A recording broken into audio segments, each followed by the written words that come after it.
Shrewd Manager Christianity's position. One main reason skeptics assert a medieval date for the Shroud of Turin is proven false. By far the most common view among skeptics is that the shroud was made in medieval Europe. They base this on three pillars. First, a 14th century memo from French Bishop Pierre d'Arcy claims a decades-old investigation found the painter. Second, this era was the heyday for a lucrative trade in relics, the perfect time to concoct a forgery. And third, carbon-14 testing dates the cloth to the 1300s. We're exploring these pillars in order. Video 3.2 argues that although the memo was intended for the Pope, d'Arcy never sent it because all his evidence was hearsay, too weak to risk excommunication from the Church. And even if he did send it, Clement didn't side with him, so how convincing could his evidence have been? In this video, we see the memo is even less convincing, since modern scientists disprove its central claim. d'Arcy wrote that his predecessor, Bishop Henri de Poitiers, became aware that a French church claimed to have Jesus' actual burial cloth bearing his image. He set himself earnestly to work to fathom the truth of this matter. Eventually, after diligent inquiry and examination, he discovered the fraud and how the said cloth had been cunningly painted, the truth being attested by the artist who had painted it, that it was a work of human skill and not miraculously wrought or bestowed. The phrase can also be translated as the truth being attested by an artist who copied it. Which translation is correct? d'Arcy probably believed the findings were confirmed by a confession, not an opinion. He petitioned the king to send armed men to confiscate the shroud.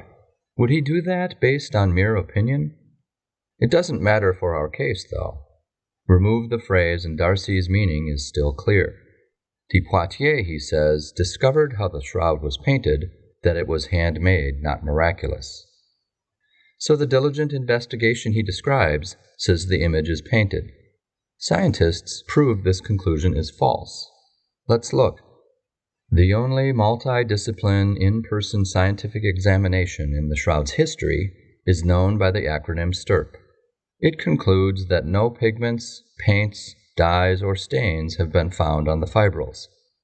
X-ray fluorescence and microchemistry on the fibrils preclude the possibility of paint being used as a method for creating the image. Ultraviolet and infrared evaluation confirm these studies. Here are some results they and others reported, many in peer-reviewed journals. The traces of microscopic pigment found on the shroud are so few that if we removed them all, the image would look exactly as it does now. Pigment is found on both image and non-image areas. The shroud was burned in a fire so intense it melted silver. If painted, the pigments would be chemically altered. They are not. Painted fibers stick together. Shroud image fibers don't. Paint soaks into cloth. Shroud image color does not. The image is far too superficial to be a painting, about 1/10 the thickness of spiderweb thread. There are no outlines or brush strokes. There's no paint binder or medium. And paint on unprepared cloth cracks at fold marks. However, the shroud image is continuous, even over the many creases. This is ample scientific proof that the shroud is not painted. What you believe and what you can prove are two different things. d'Arcy may well have believed an investigation took place, but the evidence is strong it didn't.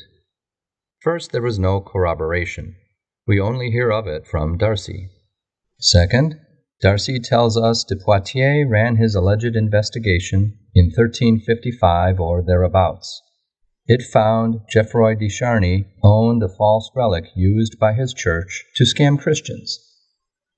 But in a letter dated May 28, 1356, de Poitiers praised Geoffroy's piety and went on to praise, ratify, and approve his petition for that same church. Would the bishop praise a religious con artist? And it can't be that de Poitiers only discovered the fraud after he wrote the letter. There was no time. Geoffroy died in battle 4 months later. Not enough time to do everything d'Arcy's memo requires.